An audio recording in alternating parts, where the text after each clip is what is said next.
อันนั้นนะยืนตรงเลย2 หมุนนะเนี่ยไม่ยาก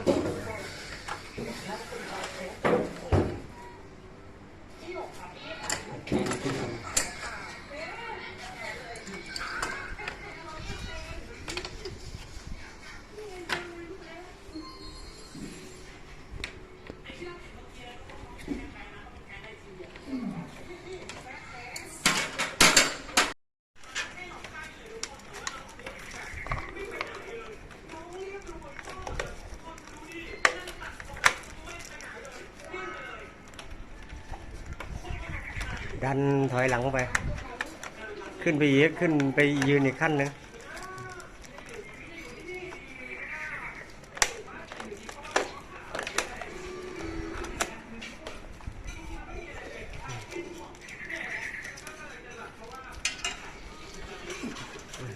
ขึ้นไปเลย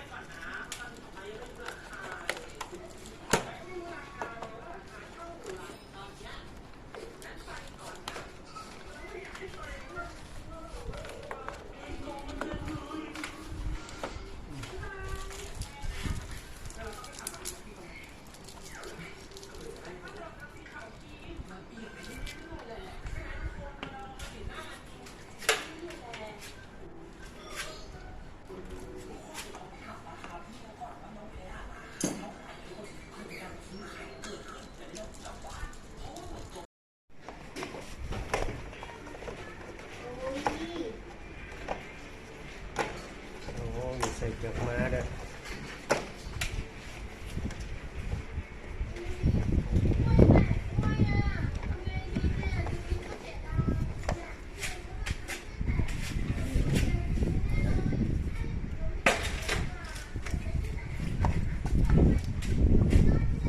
พอดีมันจะพอดีเลย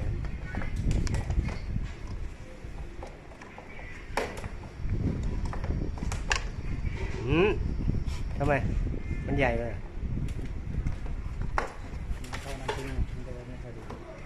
ตัดอีกเท่าไหร่เดี๋ยวตัดให้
เอาเลย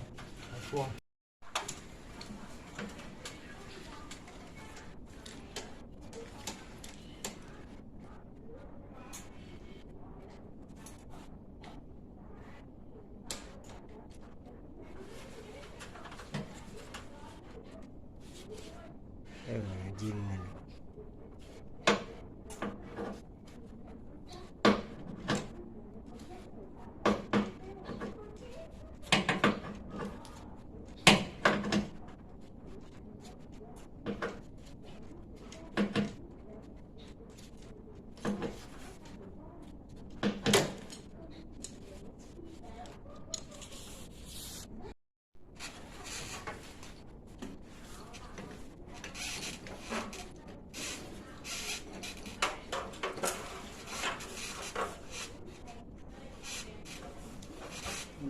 เสร็จแล้ว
อาทรเล็กน้อยใหม่นะ อืม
ตอนนี้กำลังแว็กอยู่นะครับ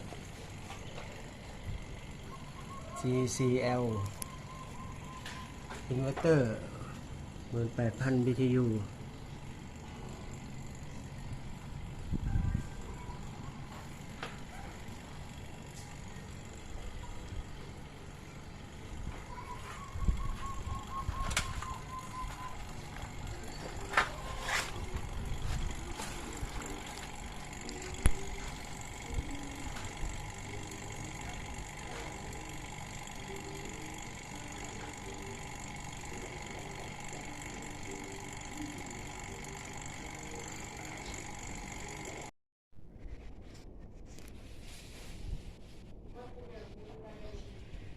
ตอนนี้อยู่ที่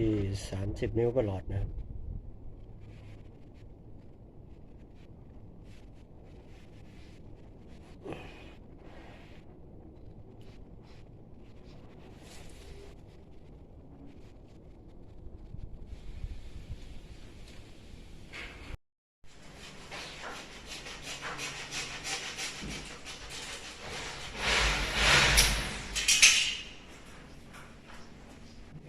มันเป็นท่อเหลืองใช่ไหม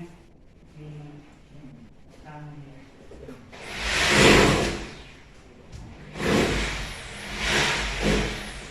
ดูการ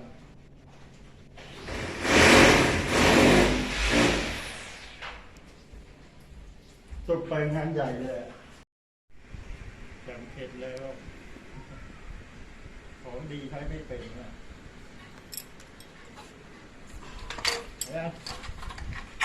เลย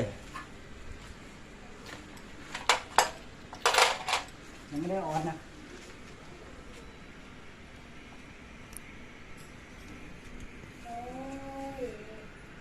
น้ำยานะครับ น้ำยาตีขึ้นมาสุดนะครับ เดี๋ยวเราจะเปิดเครื่อง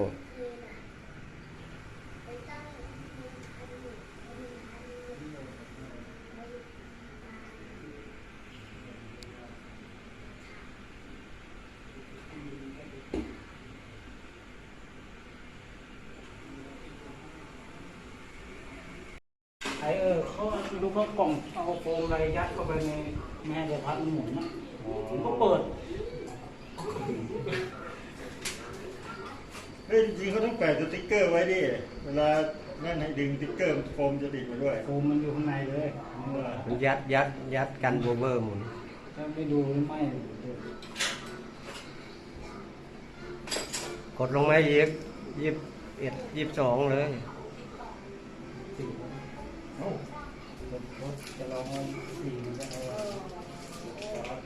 เดี๋ยวนั่งมือไว้เดี๋ยวมือคะแนนติดไว้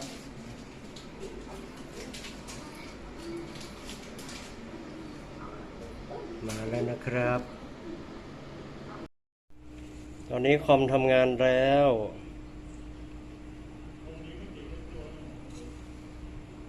นะครับน้ำยาก็กำลังวิ่งขึ้นนะครับ ไปที่150นะครับ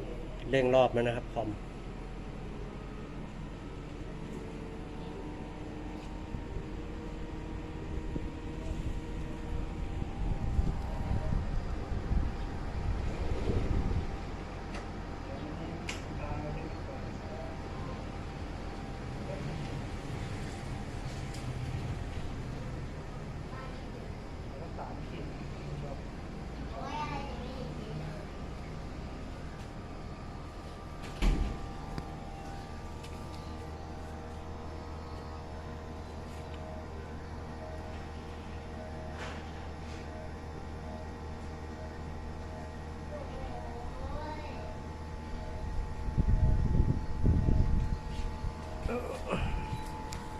น้ำยาอยู่ที่140นะครับในเกณฑ์นะครับอยู่ประมาณเนี้ยนะฮะไม่เกิน150140กว่า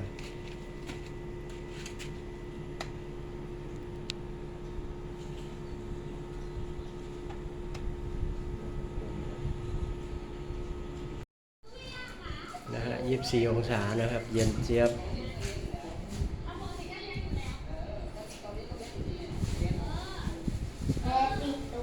เอาเดี๋ยวแป๊บนึงค่ะ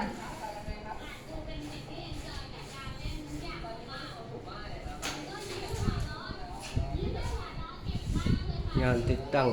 TCL 18,000 BTU อินเวอร์เตอร์นะครับ